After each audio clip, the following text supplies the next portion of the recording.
അയാൾ ഇനി മേജർ പ്രശ്നം ഉണ്ടാക്കാൻ പോകുന്നത് എന്റെ ധാരണയിൽ ടീച്ചറുടെ റീജോയിനിങ്ങായി ബന്ധപ്പെട്ടാണ്. അത് മുടക്കാനും കുളവാക്കാനും അയാൾ എന്തും ചെയ്യും. അതുകൊണ്ട് അയാൾ ജയിലിൽ ചാടിയപ്പോൾ അന്ന് ടീച്ചറെ വിളിച്ചത്. ആ ഫോൺ കോളിൽ റീജോയിൻ ചെയ്യുന്ന സുഖിച്ച് ജീവിക്കാമെന്ന് കരുതണ്ടെന്ന് അയാൾ പറയുന്നുണ്ട്. അയാൾ എങ്ങനെ എന്തും ചെയ്യുമെന്ന് നമുക്ക് പറയാനാവില്ല. അതുകൊണ്ട് സൂക്ഷിക്കണം. നിങ്ങളെ ഉപകരണമാക്കി അയാൾ പവർ പ്ലേകൾ പ്ലാൻ ചെയ്യാൻ സാധ്യതയുണ്ട്. അതിലൊന്നും പോയി ഒരു വിധത്തിൽ വീഴരുത്. അയാൾ ഏതെങ്കിലും വിധത്തിൽ നിങ്ങളെ ബന്ധപ്പെടാൻ ശ്രമിച്ചാൽ എന്നോട് പറയണം. ഈ കാര്യം മഹേഷിനോടും പ്രത്യേകം പറയണം. ഞങ്ങൾക്ക് ഒരു അബദ്ധം പറ്റി വിഷ്ണുവേട്ടാ, അത് സത്യ. പക്ഷെ അതിൽ നിന്ന് ഞങ്ങൾ നന്നായി പഠിച്ചു. അത്രയ്ക്ക് ടെൻഷനും അടിച്ചു. അതുകൊണ്ട് അങ്ങേര് ഇനി സ്നേഹിച്ചു വന്നാലും പകയോടെ വന്നാലും അത് ഞങ്ങൾക്കുള്ള പണിയാണെന്ന് ഇപ്പൊ ഞങ്ങൾക്ക് നല്ല ബോധ്യമുണ്ട്. വിഷ്ണുവേട്ടൻ അക്കാര്യത്തിൽ ഇനി ഭയപ്പെടണ്ട. എനിക്കതറിഞ്ഞാൽ മതി. എന്റെ ഊഹത്തിൽ അയാളുടെ മെയിൻ ടാർഗറ്റ് ടീച്ചറാണ്. പിന്നെ നിങ്ങൾ 3 മക്കളും, പിന്നെ മറ്റേ കൃഷ്ണേന്ദ്രൻ സാർ. നിങ്ങളെ അയാൾ ടാർഗറ്റ് ചെയ്യുമ്പോഴും നേരെ നിങ്ങൾ എത്തണമെന്നില്ല. അതിലയാൾ ഒരു ചെസ് കളി. ടീച്ചറോടും വീണയോടൊക്കെ പുറത്തു പോകുമ്പോൾ ശ്രദ്ധിക്കാൻ പറയണം. അയാൾക്ക് അങ്ങനെ കൂടുതൽ ദിവസം ഒന്നും ഒളിവിരിക്കാനാവില്ല. അതുകൊണ്ട് അയാൾ എന്തിനാണോ ചാടിയത് അത് അയാൾ പെട്ടെന്ന് തന്നെ നടപ്പാക്കും. അതുകൊണ്ട് ശ്രദ്ധിക്കുക. പിന്നെ എന്ത് സംശയം തോന്നിയാലും അക്കാര്യം ഒളിക്കാതെ എന്നോട് ഷെയർ ചെയ്യും. എന്റെ സസ്പെൻഷൻ ഉടനെ കഴിയും. ഞാൻ ആ കാര്യം ഉടനെ റീജോയിൻ ചെയ്യാനാവും. ചിലപ്പോ ഒരു ട്രാൻസ്ഫറിന് സാധ്യതയുണ്ട്. ട്രാൻസ്ഫർ വടക്കോട്ടിലാവോ വെച്ചാ? അതൊരു ഐഡിയ ഇല്ല മോളെ, വരുമ്പോഴേ അറിയൂ. എന്തായാലും സസ്പെൻഷൻ കഴിഞ്ഞല്ലോ, അത് തന്നെ വലിയ കാര്യം. ഞങ്ങളുടെ സ്കൂളിലെ കുറച്ച് ബാച്ച്മേറ്റ്സിന്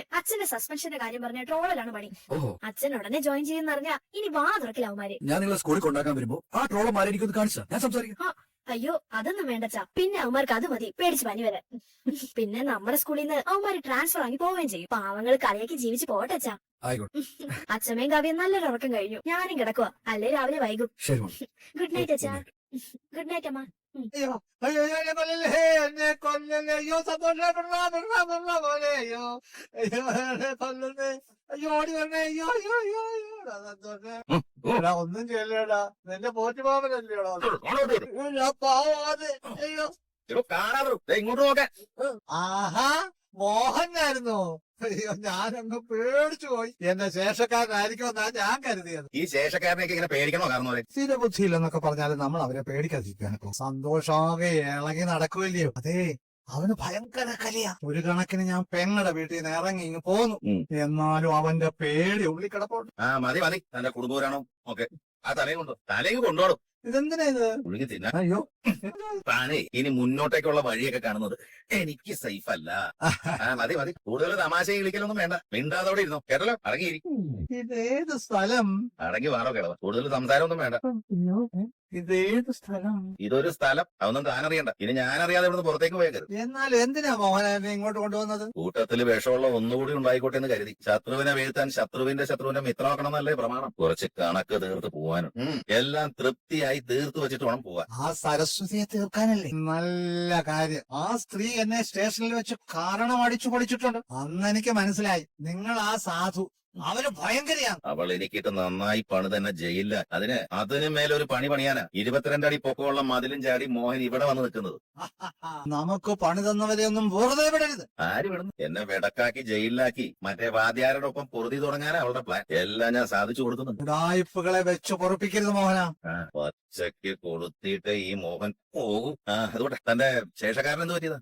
അവൻ എന്റെ ശേഷക്കാരൻ മാത്രമല്ല നിങ്ങളുടെ വരുമാനം കൂടല്ലേ. അവന് നല്ല 1-ാം തരം ഇളക്കമായി. അവൻ ഇളക്കം കൂടിയാ എന്റെ അടുത്താ കലി. ഇപ്പൊ രഹസ്യമായിട്ട് ഒരു ക്ലിനിക്കിൽ അഡ്മിറ്റ് ആക്കിയിരിക്കുക. ഗുളികയിൽ തീരുന്നതല്ലിത്. നല്ല ഷോക്ക് കൊടുത്താലേ ഇത് മാറും. നമുക്ക് ഓരോന്ന് കാണുമ്പോ അറിയാൽ. പക്ഷേ ഞാൻ തന്നെ പൊക്കിയപ്പോ താനെന്താ അവന്റെ പേര് പറഞ്ഞു പറഞ്ഞത്? ഞാൻ കരുതി അവൻ അവിടുന്ന് ചാടി കാണുമെന്ന്. അവൻ ആകെ മൂത്തിരിക്കുമല്ലയോ. നീ ഉറങ്ങില്ലായിരുന്നോ? ഇല്ല, ഓർക്കം വന്നില്ല അച്ഛാ. അച്ഛനും ഉറങ്ങില്ല. ഇല്ല. അച്ഛൻ ഉറങ്ങാൻ ചാൻസ് കുറവാന്ന് എനിക്ക് അറിയാം. അച്ഛാ, അച്ഛൻ ഈ രാവിലെ എവിടുത്തെ പണികളൊന്നും ചെയ്യാൻ നിൽക്കരുത്. അതുകൊണ്ട് അവരൊന്നും അച്ഛന് വില തരാത്ത. അതൊക്കെ ഞാനൊരു വ്യായാമമായിട്ടല്ലേ കണ്ടിട്ടുള്ളൂ. വ്യായാമത്തിനാണെങ്കിലേ അച്ഛൻ പഴയതുപോലെ വർക്കൗട്ട് ചെയ്താൽ മതി, പണിയെടുക്കാൻ. അത് ഞാൻ ശ്രദ്ധിച്ചു. അമ്മമ്മ പലപ്പോഴും മിനിയാന്റിയോട് നേരത്തെ പെരുമാറിയിരുന്ന പോലെ അച്ഛനോട് പെരുമാറി. അത് കാരണം എനിക്ക് എന്റെ പഴയ ഈഗോ ഒക്കെ പോയി. അത് നല്ലതല്ലേ? പിന്നെ ഇപ്പൊ അച്ഛന് ഇൻകം ഉണ്ട്. നമുക്ക് വേറൊരു വീട് നോക്കാം. വരാൻ വിളിച്ചു നോക്കാം. വന്നില്ലെങ്കിൽ നമുക്ക് രണ്ടാക്കും അങ്ങോട്ട് മാറാം. അച്ഛനെ ആരും ഇൻസൾട്ട് ചെയ്യുന്നത് എനിക്കിഷ്ടല്ല. നീ കൂടി ഇല്ലായിരുന്നെങ്കിലേ അച്ഛൻ ശരിക്കും തോറ്റുപോയനടാ. അച്ഛൻ തോറ്റോന്ന് എനിക്കിഷ്ടം. അതിനെ സമ്മതിക്കുകയല്ലേ. നമുക്ക് ഒരുമിച്ച് ഇവിടെ കിടന്നാലോ? കുതുകളിക്കും കേട്ടോ. കുഴപ്പമില്ല. രാവിലെ അമ്മ എഴുന്നേക്കുന്നതിന് മുമ്പേ നീ അവിടെ പോയി കിടക്കണം കേട്ടോ. കിടന്നു. കുതുകളിക്കും കേട്ടോ. കുഴപ്പമില്ല.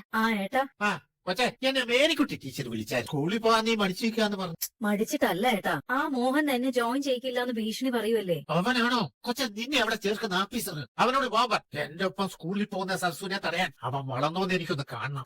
അയാൾ ഇപ്പൊ ജയിലിൽ ചാടിയത് തന്നെ എന്നോടുള്ള പക തീർക്കാനാ. അയാൾക്കെതിരെയുള്ള എല്ലാ കേസുകൾക്കും പിന്നിൽ ഞാനാണെന്ന് അയാൾക്ക് അറിയാം. അവനെ ഒന്നാമതെ പോലീസ് തെരഞ്ഞോണ്ടിരിക്കുക. അതിനിടെ അവൻ എന്നാ ചെയ്യാൻ? ഈ ഒന്നും മിണ്ടാതിരി. ഞാൻ ഉടനെ അങ്ങെത്തും. ഇനി ജോലിക്ക് കയറാൻ വൈകിപ്പിക്കണ്ട. ശരി ഏട്ടാ, ഏട്ടൻ പോരും. എന്തായാലും ഏട്ടനൊപ്പം ഉള്ളപ്പോ എനിക്കൊരു ധൈര്യമാ. അതെ, ഏടത്തെയും റിജിയും കൂടെ കൂട്ടിക്കോ. ആ കൂട്ടിക്കോളാം. കുഞ്ഞിയുടെ മ്യൂച്വലിന്റെ കാര്യം ഇങ്ങനെ ആയ പിന്നെ റിജിയുടെ ഒരു വിവരമില്ലല്ലോ.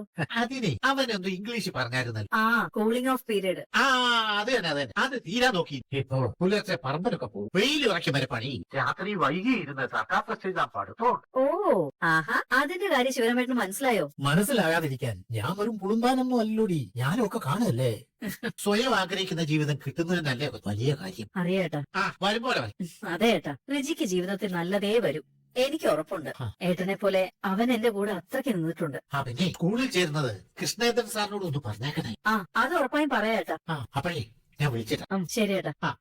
കുഞ്ഞി ആ എന്താ അമ്മേ? ഒന്നെങ്കിൽ വന്നേ മോളെ. ആ ദേ വരുന്നു. എന്താ അമ്മ? മോളെ കൃഷ്ണേന്ദ്രൻ സാറിനെ വിളിച്ചിട്ട് കിട്ടുന്നില്ല. ഇനി അയാളെങ്ങാനും. ഏയ് അമ്മ പേടിക്കണ്ട. നമുക്കേ സാറിന്റെ വീട്ടിൽ പോയിന്ന് തരാം.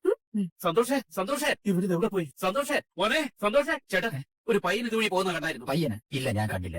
സന്തോഷേ മോനെ, സന്തോഷേ സിസ്റ്ററെ ഒന്ന് വന്നേ. സന്തോഷേ എന്താ? സിസ്റ്ററെ, ഞാൻ വാഷ്റൂമിൽ കയറുമ്പോ അവിടെ ഇരുന്ന മോനെ കാണാൻ. ഇവിടെ എവിടെയെങ്കിലും കാണും. വാ നോക്കാം. ഓ. ചേട്ടാ 103 പേഷ്യന്റ് കാണാനില്ല. ഇവിടെ എവിടെയെങ്കിലും കണ്ടോ? ഇല്ലല്ലോ, എവിടെ പോയി? എവിടെ പോയെന്ന് അറിയില്ല. അവിടേക്ക് നോക്കാവോ? ആ ശരി, വാ സിസ്റ്ററെ. ചേട്ടാ 103 പേഷ്യന്റ് കണ്ടായിരുന്നോ? ഇല്ല. ചേട്ടാ അവിടെ എല്ലാം നോക്കാവോ? ഒന്ന് നോക്ക്. സന്തോഷേ സന്തോഷേ മോനെ, സന്തോഷേ സന്തോഷേ 103 പേഷ്യന്റ് കാണാനില്ല. നീ കണ്ടായിരുന്നോ? ഞാനാരും കണ്ടില്ല. സന്തോഷേ സാർ അപ്പുറത്തോടെ നോക്കാം. ആ. സന്തോഷേ മോനെ, സന്തോഷേ എവിടെയെങ്കിലും കാണുന്നില്ല. നമുക്ക് അവിടെയും കൂടെ പോയി. സന്തോഷേ. അതെ അതെ, അങ്ങോട്ട് പോ. എന്തായി? അവനെ കണ്ടായിരുന്നു? അവിടെയെങ്കില്ല.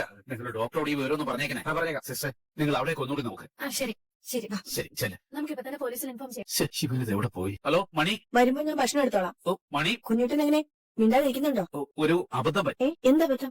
സന്തോഷിനെ ഇവിടെ എങ്ങും കാണാനില്ല. നിങ്ങൾ എന്തായി പറയണേ? കാണാനില്ലെന്നോ? എങ്ങനെ കാണാതവനാ? കുഞ്ഞുട്ട അവിടെ എവിടെയും കാണും. നിങ്ങളൊന്ന് നോക്ക്. ഇവിടെ മൊത്തം ഞാൻ നോക്കിയതാ മണി. എന്നിട്ടാ നിന്നെ ഞാൻ വിളിക്കുന്നത്. കുഞ്ഞുട്ട അവിടെ നിന്ന് എവിടെ പോവാനാ? ടോയ്ലറ്റിലേക്കൊന്ന് ഞാൻ പോയതാ. തിരിച്ചു വന്നപ്പോ കട്ടിലിൽ കിടന്ന സന്തോഷിനെ കാണാനില്ല. വയ്യാത്തോണ്ട് അറിയാത്തവരിടത്തും അങ്ങനെ പോവില്ല കുഞ്ഞുട്ടൻ. മണി, ക്ലിനിക്കിനകത്തും പുറത്തും എല്ലാം നോക്കി, കാണാനില്ല. ആശുപത്രിക്കാരോട് സ്റ്റേഷനിൽ പറയാൻ ഞാൻ പറഞ്ഞിട്ടുണ്ട്. എന്റെ കൊച്ചു ഒരിടത്തോട്ട് ഇറങ്ങി പോവില്ല. എനിക്ക് നല്ല ഉറപ്പുണ്ട്. അവന് വേറെ എന്തോ പറ്റിയിട്ടുണ്ട്. ഓ, എന്റെ മണി, നീ സമാധാനിക്കൊന്ന്. കുഞ്ഞുട്ടനെ നിങ്ങൾ ഏൽപ്പിച്ചിട്ട് ഇറങ്ങിയത് എന്റെ തെറ്റ്. ഇനി എന്റെ കൊച്ചിനെ ഞാൻ എവിടുന്ന് കണ്ടുപിടിക്കാനാ? സാർ അയാള് സാറിനെ ഉപദ്രവിക്കുമെന്ന് എന്റെ പേടി. അയാളൊരു സൈക്കോ ആണ്. എന്താ അയാൾ ചെയ്യാന്ന് നമുക്ക് പ്രഡിക്റ്റ് ചെയ്യാൻ കഴിയില്ല. അയാള് പിടിച്ചോണ്ട് പോയതാണെങ്കിലോ? അതിന് ചാൻസ് ഇല്ലമ്മേ. സന്തോഷനെ പിടിച്ചോണ്ട് പോയിട്ട് അയാൾക്ക് എന്താ ഗുണം?